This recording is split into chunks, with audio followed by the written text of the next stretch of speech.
ఏలూరు జిల్లాలో అవసరార్థులకు సకాలంలో వైద్య సేవలు అందించేందుకు సీఎం సహాయ నిధి ఎంతగానో ఉపయోగపడుతుందని ఎమ్మెల్యే బడేటి చంటి స్పష్టం చేశారు. ప్రజల ఆరోగ్యంపై కూటమి ప్రభుత్వానికున్న నిబద్ధతే నిదర్శనమన్నారు. పవర్పేటలో సీఎం సహాయ నిధి చెక్కుల పంపిణీ కార్యక్రమాన్ని నిర్వహించారు.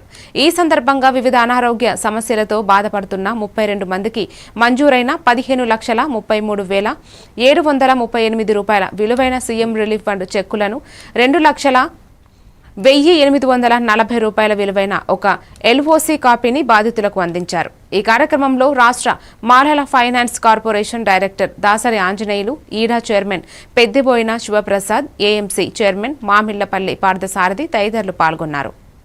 రిలీఫ్ ఫండ్ చెక్కులు మరి అందరికీ అందజేస్తున్నాము. అందులో భాగంగానే మరి ఏదైతే సంక్రాంతి ముందు మరి ప్రజలందరూ కూడా ఎన్టీఆర్ వైద్య సేవలో ఎవరైతే వైద్యం చేయించుకోలేకపోయారో వాళ్ళందరికీ కూడా మరి గౌరవనీయులు ముఖ్యమంత్రి చంద్రబాబు నాయుడు గారు నిరంతరం కూడా ప్రజల ఆరోగ్యం పట్ల శ్రద్ధ వహిస్తూ మరి కూటమి ప్రభుత్వం వచ్చినప్పటి నుంచి కూడా మరి ఎవరో ఏ ఇబ్బంది పడకూడదన్న ఉద్దేశంతోనే మరి అందరికీ కూడా అందజేయడం జరుగుతుంది. అందులో మరి చెక్కులు వివిధ రూపేణ వాళ్ళందరికీ కూడా అందజేయడం జరుగుతుంది.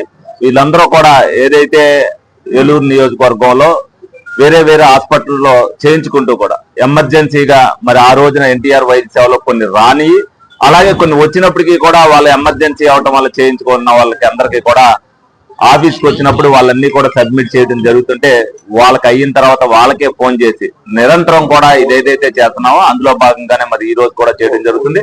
మరి ఇవాళ వరకు ఈ 18 నెలల్లో ఏ పేషెంట్ ని కూడా రెండోసారి చెప్తామనేది ఏం జరగలేదు. మరి 420 మంది ఇవాళకి మరి 4 కోట్ల రూపాయల చెక్కులు తీసుకున్నారంటే అది కూటమి ప్రభుత్వం యొక్క ఘనత అనేది ప్రజలందరూ కూడా గుర్తించాలి. డెఫినెట్ గా ఎవరైతే వైద్యంలో ఇబ్బంది పడుతున్నారో ఆ వైద్యంలో ఇబ్బంది పడి ఆర్థికంగా ఇబ్బందిలో ఉన్నారో వాళ్ళకి చేయూత ఇవ్వాలి అనే ఉద్దేశంతో ఈ కార్యక్రమం నిర్వహించడం జరుగుతుంది. దాని ప్రకాశం జిల్లా